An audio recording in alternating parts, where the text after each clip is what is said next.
Octavo domingo del tiempo ordinario, ciclo C. Primera lectura tomada de Sirácides, capítulo 27, versículos del 5 al 8. Al agitar el cernidor aparecen las basuras. En la discusión aparecen los defectos del hombre. En el horno se prueba la vasija del alfarero. La prueba del hombre está en su razonamiento. El fruto muestra cómo ha sido el cultivo de un árbol. La palabra muestra la mentalidad del hombre. Nunca alabes a nadie antes de que hable, porque esa es la prueba del hombre. Palabra de Dios. Salmo responsorial tomado del Salmo 91. Qué bueno es darte gracias, Señor. Qué bueno es darte gracias, Dios Altísimo, y celebrar tu nombre, pregonando tu amor cada mañana y tu fidelidad todas las noches. Los justos crecerán como las palmas, como los cedros en los altos montes, plantados en la casa del Señor, en medio de sus atrios darán flores. Seguirán dando fruto en su vejez, frondosos y lozanos como jóvenes, para anunciar que en Dios mi protector, ni maldad ni injusticia se conocen. Segunda lectura de Primera de Corintios, capítulo 15, versículos 54 al 58. Hermanos, cuando nuestro ser corruptible y mortal se revista de incorruptibilidad e inmortalidad, entonces se cumplirá la palabra de la Escritura. La muerte ha sido aniquilada por la victoria. ¿Dónde está muerte tu victoria? ¿Dónde está muerte tu aguijón? El aguijón de la muerte es el pecado, y la fuerza del pecado es la ley.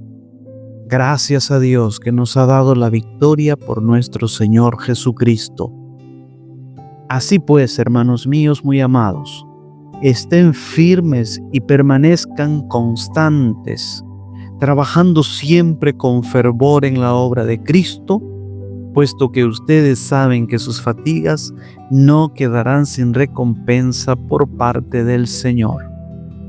Palabra de Dios. Del Evangelio según San Lucas, capítulo 6, versículos del 39 al 45. En aquel tiempo Jesús propuso a sus discípulos este ejemplo. ¿Puede acaso un ciego guiar a otro ciego? ¿No caerán los dos en un hoyo? El discípulo no es superior a su maestro, pero cuando termine su aprendizaje, será como su maestro. ¿Por qué ves la paja en el ojo de tu hermano y no la viga que llevas en el tuyo? ¿Cómo te atreves a decirle a tu hermano, déjame quitarte la paja que llevas en el ojo, si no adviertes la viga que llevas en el tuyo? Hipócrita, saca primero la viga que llevas en tu ojo y entonces podrás ver para sacar la paja del ojo de tu hermano. No hay árbol bueno que produzca frutos malos, ni árbol malo que produzca frutos buenos. Cada árbol se conoce por sus frutos. No se recogen higos de las zarzas, ni se cortan uvas de los espinos. El hombre bueno dice cosas buenas porque el bien está en su corazón, y el hombre malo dice cosas malas porque el mal está en su corazón, pues la boca habla de lo que está lleno el corazón. Palabra del Señor. Análisis del texto evangélico. Para interpretar adecuadamente este pasaje es necesario ubicarlo en su contexto, que es la comunidad cristiana. Se refiere a las relaciones dentro de la iglesia y a lo sumo alguna referencia a los dirigentes religiosos judíos hostiles a los cristianos o puestos como referencia para no ser como ellos. ¿Puede acaso un ciego guiar a otro ciego? Valiéndose de este dicho popular, Jesús alerta a los cristianos a no dejarse guiar por ciegos, o sea, falsos maestros. Esta ceguera puede iniciar por la incapacidad de reconocer las propias limitaciones y defectos. El que guía debe conocer y reconocer el camino que sigue. El discípulo no es superior a su maestro. Aquí lo que está en juego es la fidelidad. Los discípulos no están para cambiar lo que ha enseñado Jesús, sino solo para custodiarlo y transmitirlo fielmente. Los discípulos están al servicio de la revelación, no por encima de ella. Y se trata aquí del marco doctrinal, no se refiere a las obras que hacen los discípulos. Jesús no tuvo complejo en que sus discípulos crecieran e hicieran grandes obras. Al contrario, él mismo las anunció. Dice en Juan 14:12, el que cree en mí hará también las obras que yo hago y aún mayores las hará. ¿Por qué ves la paja en el ojo de tu hermano y no la viga que llevas en el tuyo? Paja y viga son dos figuras desproporcionadas y por lo tanto el pasaje expresa un deliberado contraste. Se trata de una clara prohibición al juicio contra el hermano, a la crítica, a centrarse en los defectos del otro. La secuencia que hace Jesús se debe a que los falsos maestros, los guías ciegos, son buenos para criticar a sus hermanos. La exhortación de ocuparse de la propia vida antes de estar pendiente de la de los demás está presente en varios pasajes del Nuevo Testamento. Aquí uno de varios ejemplos. En Juan 21:22, cuando Pedro le vio, dijo a Jesús: Señor, ¿y qué de éste? Jesús le dijo: si quiero que él quede hasta que yo venga, ¿a ti qué? Tú sígueme. Todavía hay dos puntos importantes a aclarar. El primero, ¿cómo se relaciona este pasaje con la corrección fraterna? Aquí naturalmente reduce ese ámbito porque quien quiera corregir a su hermano asume el compromiso de, antes de hacerlo, supere sus fallos personales y pueda alcanzar una visión suficientemente aguda como para ayudar a otro. Número 2. Esto no priva al cristiano de un análisis objetivo de la realidad, de un juicio moral sobre la conducta del ser humano. Lo que se condena es todo intento de corregir a los demás antes de haberse aplicado a sí mismos esa norma de conducta. Es típico en los defensores ideológicos opacar la iluminación profética de la Iglesia, aduciendo a sus errores, sobre todo del pasado, incluso descontextualizándolos o manipulándolos. Eso es un ataque a la institución, no al argumento, con el fin de desviar el enfoque que se está tratando. Hipócrita significa intérprete, expositor, orador e incluso actor de teatro. El hipócrita es el que hace un personaje, pero que muchas veces nada tiene que ver con su persona. Un actor puede hacer un personaje de sacerdote en una película, pero eso no lo hace sacerdote. Así, el que señala los defectos del prójimo sin corregir los suyos solo actúa sin ser lo que predica. No hay árbol bueno que produzca frutos malos. Es imposible que una persona corrompida pueda inducir en otros una conducta irreprochable. Hay que empezar por demostrar con las propias obras la bondad interna de cada uno. El hombre bueno dice cosas buenas porque el bien está en su corazón.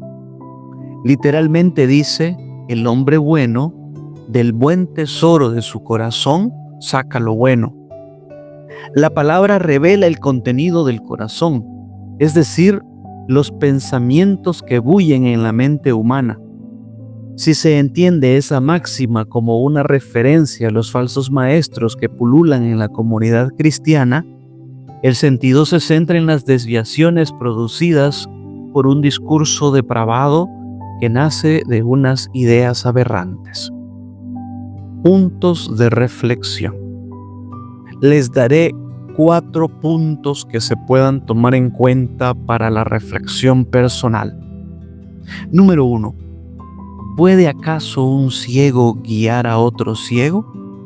Para que alguien sea ordenado sacerdote debe estudiar al menos 7 años después del bachillerato, ser mayor de 25 años normalmente, pasar por evaluaciones continuas, acompañado por un equipo de formadores que lo evalúan en 4 aspectos de su vida: su madurez humana, espiritual, intelectual y pastoral. Después de ser ordenado sacerdote, cuando las circunstancias lo permiten, son enviados como vicarios parroquiales 1 o 2 años antes de confiarle el cuidado pastoral de una parroquia. Y aún así, no somos tan buenos como quisiéramos serlo o como deberíamos serlo. Sin embargo, viene alguien que se aprende unos textos bíblicos y funda una iglesia. Y mucha gente lo sigue, entre otras cosas porque les dice lo que quieren oír. Para que se den una idea, solo en Estados Unidos hay más de 6,000 denominaciones cristianas. Estas son vertientes de la Reforma Protestante. Esta división es una herida en la unidad del cuerpo de Cristo. A pesar de que Cristo nos lo advirtió, en diferentes aspectos de nuestra vida seguimos siendo ciegos, siguiendo a otros ciegos que se dejan engañar fácilmente. Número 2. ¿Por qué ves la paja en el ojo de tu hermano y no la viga que llevas en el tuyo? En los estudios modernos, entre más se sabe acerca de la explicación de la conducta humana, más uno cae en la cuenta que eso ya fue enseñado por Jesús. Dice la neurociencia que la crítica constante es un reflejo del estado interior. Quien juzga a los demás suele estar en una lucha consigo mismo. Y cuando criticamos, decimos más de nosotros mismos que del otro. Muchas veces no vemos el mundo como es, sino como somos nosotros. La crítica y la queja es una proyección del miedo que tenemos a enfrentar nuestras propias debilidades. Criticar nos da una sensación de superioridad moral o intelectual, pero en realidad nos hace más débiles, incapaces de enfrentar nuestros propios defectos y errores. Por eso, como aconseja Jesús, lo más inteligente es mirar hacia nosotros mismos, trabajar nuestra autoconciencia y el autocontrol. Después de todo, no podemos cambiar a nadie. La única persona que podemos cambiar es a nosotros mismos, y aún así cuesta mucho. Número 3. Cada árbol se conoce por sus frutos. Fíjense que dice frutos, no apariencia. Recordemos que las apariencias engañan. Aquí nos puede iluminar un principio del Papa Francisco que aparece en la Fratelli Tutti. Número 80. Al alertar sobre las ideologías que dominan el mundo, dice: una manera de disipar las dudas y avanzar en la búsqueda de la verdad consiste en no detenerse en la palabra de una ideología, sino en ver lo que ella en realidad hace con las personas, qué promueve y qué oculta. Número 4. En los diferentes ámbitos de la vida nos tocará guiar o ser guiados. Por eso tenemos que prepararnos. Los padres de familia, los profesores, los sacerdotes son guías. Tenemos el compromiso de quitar nuestras vigas para quitar las pelusas de quienes el Señor nos confía y dejarnos guiar siempre por Dios a través de su palabra y el magisterio de la Iglesia que nos ha regalado, siempre atentos para no dejarnos descarriar por ciegos. Que Dios te conceda un feliz domingo y la bendición de Dios Todopoderoso, Padre, Hijo y Espíritu Santo, descienda sobre ti y tu familia y te acompañe siempre. Bajo la protección de nuestra Madre Santísima, nos quedamos en la paz del Señor. Si le ha gustado este video, dele like, suscríbase para que pueda recibir nuestras próximas publicaciones y ayúdanos a compartir esta página. Recuerde que evangelizar es una expresión del amor. Viralicemos el bien. Dios los bendiga.